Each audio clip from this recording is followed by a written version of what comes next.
Hello guys, welcome back to my channel, and today we're going to be talking about sinking funds. So I'm just going to kind of like throw out some little tips on ways that you can kind of figure out what sinking funds you need to start with, and then how much you need to put into your sinking funds. I did do a videos for cash envelopes, and I will link that right there for you. And it's kind of similar to this, but that was just for cash envelope stuffing. So this is going to be for sinking funds. So hopefully this will inspire you if you have been waiting to start sinking funds and just don't know where to start. Hopefully this video will help you out. So, first things first, what are sinking funds? So sinking funds is a fund containing money set aside or saved to pay off debt or a bond or something in the future. I say expected or unexpected. So I'm just going to give you a few little tips on before starting. So the first tip that I have is to be sure that you aren't missing any bills or cutting yourself short just to have sinking funds. So if you have a light bill coming up and you want to start a for clothing sinking fund, don't take the $100 or whatever how much your bill is and put it in the sinking funds to say I have a sinking funds, and then get charged an extra fee for your light bill because you want to have a sinking funds. You just let that sinking funds go and you pay that light bill. All right, so the second tip is sinking funds to me are for saving, but also meant to be used in time of needs. So I know sometimes it looks really cool when you have like a chunk of your sinking funds and it's like stacking up and it looks cool to count.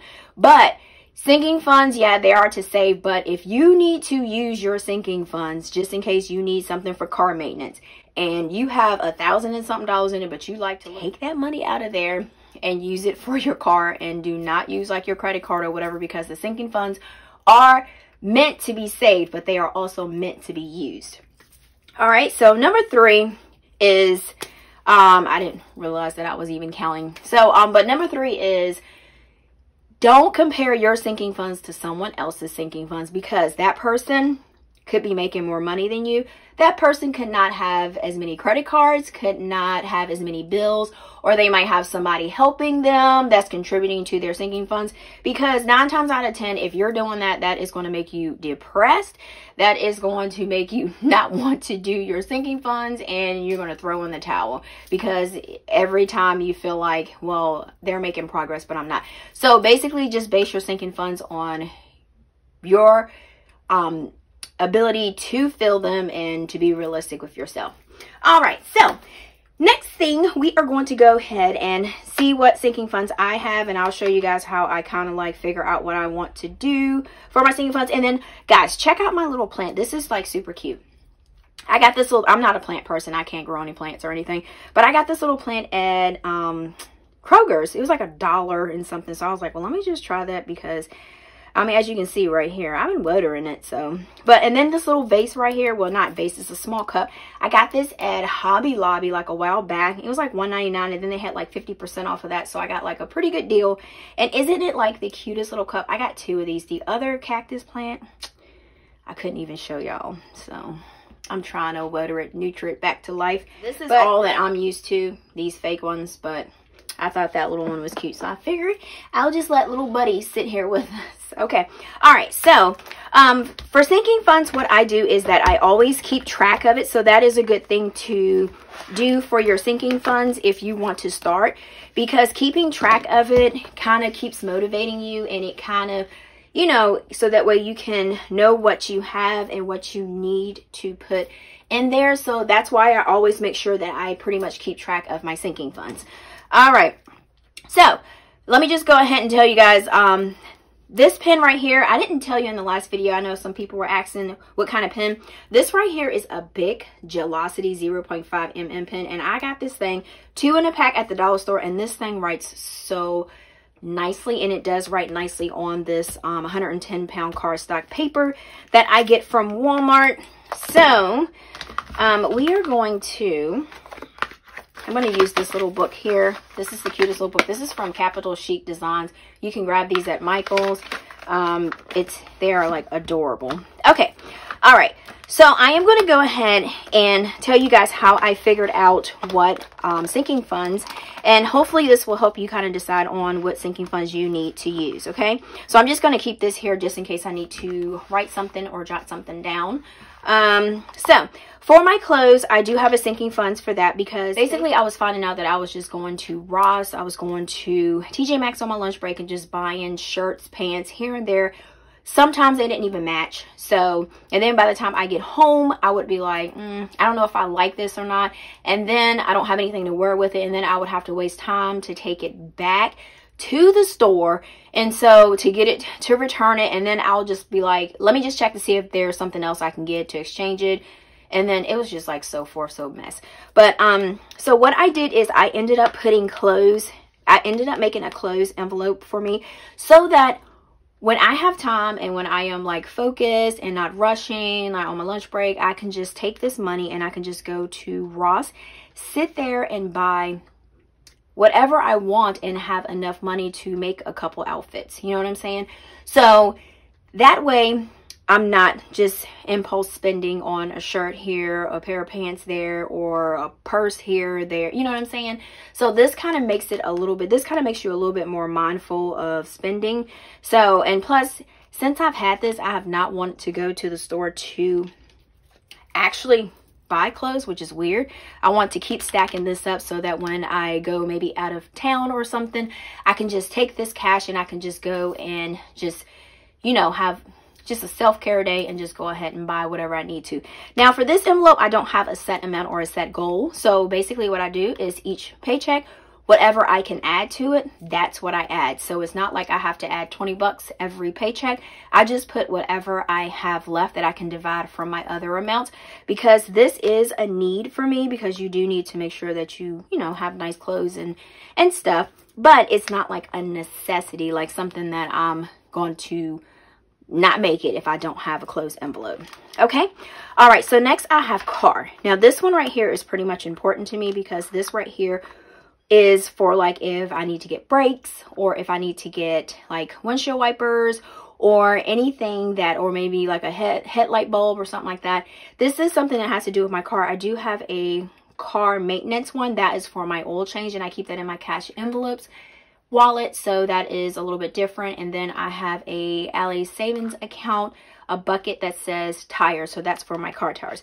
But this right here is basically for like car maintenance, and this one is pretty much important to me, so I try to add to it every paycheck I get or every extra funds that I get, because this I want to build, because you know car maintenance is expensive, and car maintenance is, as I said before, it's unexpected.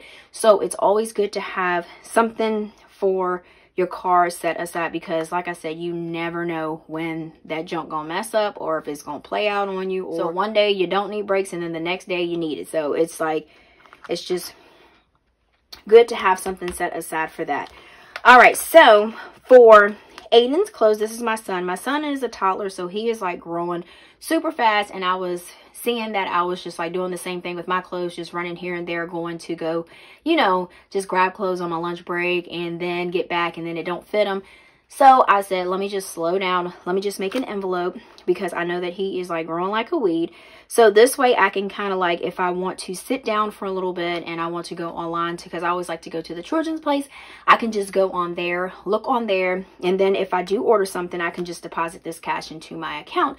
But I feel a lot better that I do have this cash, so if we do go somewhere, I can just take this envelope with me, and then I have cash set aside, and I'm not pulling from like my bill money. I'm not pulling from my buffer for my checking account. From after I do my paycheck budget, I always have like a buffer in my account. I'm not pulling from that. I'm pulling for something that I have set aside just for my son's clothes.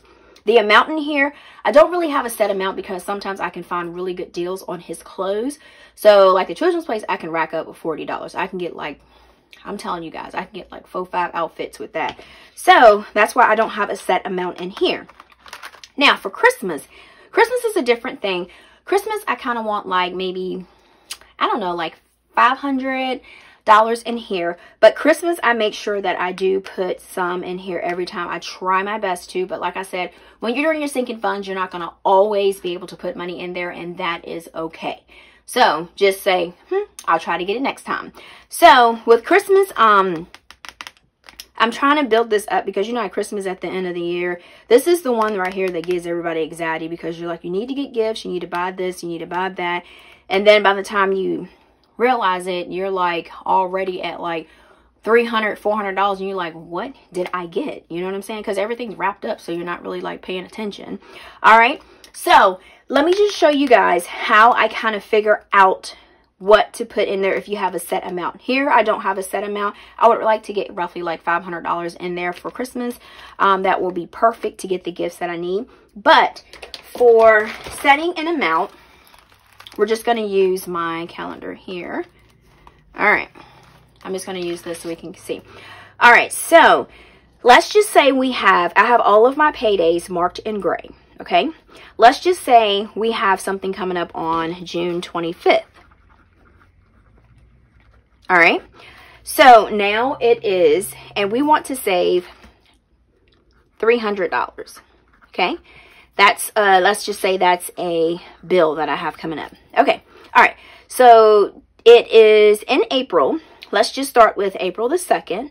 That's one payday that we can save, and that's another payday. These are 3 paydays we can save, and then these are 2 more paydays, and then this is a payday, and then that's a payday. We're going to count this payday with how much we're figuring out to save each paycheck to get to $300. What we're going to do is we're going to take our paydays. So we got 1, 2, 3, 4, 5, 6, 7. Okay, so we got 7 paydays until the 25th. Okay, so what you want to do is divide 7, take 7 and divide that by 300. Or did I say that backwards? 300 divided by 7. I think I did say that backwards. Oh my gosh. Okay, all right, so we're going to take 300 divided by 7, and that is $42.85. Okay, so when that is like that, most of the time I just round it up to $43. That's what I normally do because it's $42.80. So we're just going to use whole numbers here. All right. So that's how you decide how much you need to save to put in this cash envelope to have $300 within 7 paydays for the 25th. Okay. So let's add that up. You might have a little bit extra because we rounded it up. So let's just do $43 times 7, and you got $301. That's how you figure out how much you need to stuff for your envelope if you have a set goal. Okay. So like I said, I'm just stuffing right now. I want to kind of get close to 500, but right now it's not like a really big priority because it's still beginning of the year. Maybe the half of the year I might start kicking it into gear and then set like a goal. But for now, I'm just stashing money in there and it's working out. Okay. Right, so the next envelope we have is electric. I don't have a set goal for that, but this envelope here, I set money aside because the electric bill is always high in the winter time. So I set money aside in the summertime, and I miss this winter, so I'm just going to start doing it this winter. So I just put money aside so that when next winter comes, if the bill gets high like it is now, I can just pull from this envelope and I don't have to have a panic attack when I open up my email for my electric bill saying that there's a spike 44% of electricity.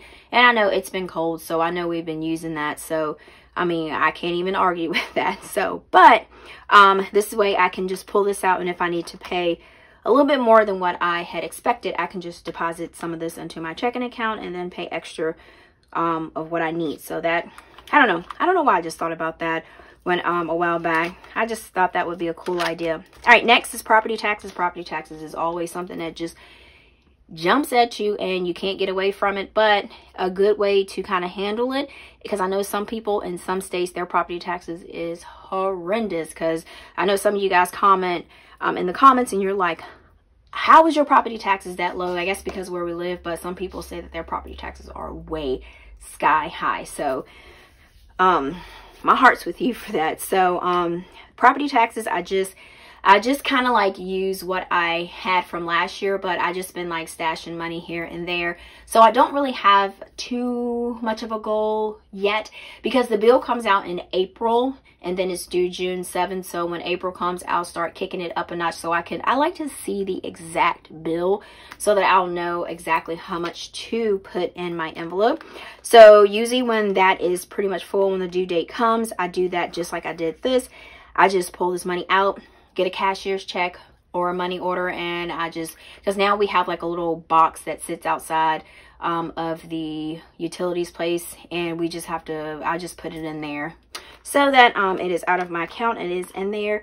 So next, for my switch, this is something that I wanted to do for myself because I felt like I was working hard, so I kind of save money for a switch. So if you have something that you want to save for to reward yourself, I would say go ahead and do it, because like I said, you only live once, so you might as well go ahead and do it. But don't cut yourself short or cut your bills short just to have a switch. So that is so crazy, but yeah. So this is just like something for like fun self-care type thing that I got, and I put more money in there because you can buy games. So I want to make sure that I'm not just spending all of my money on games, and that if it's something that I want to save for. And that Animal Crossing, at first I was like, what are people playing this for? But then what is it, we got Apple Music, we tried it out, and then it was like a free game of Pocket Animal Crossing, and that thing was fun. So I might have to save up for Animal Crossing, y'all. I know. All right, so for birthdays, because I know, like for my son's birthday, I was running around, I had to pull money from my savings to get some stuff for his birthday. So I was like, and we ain't doing that this year. So I started saving for birthdays, because his birthday is at the end of the year. So that gives me time to save and put a little bit of money to the side. So that works out perfectly. All right, and for mo turns, because yes, I do love planners. I do love ring bound planners. I love disc bound planners, and planner stuff can be super expensive, and you can spend your last dollar on it. Now, I know all of you guys can relate to that about just planner stuff in general. Like, you can buy like a buttload of stickers and don't realize you just spent like $50, $60 on planner stuff.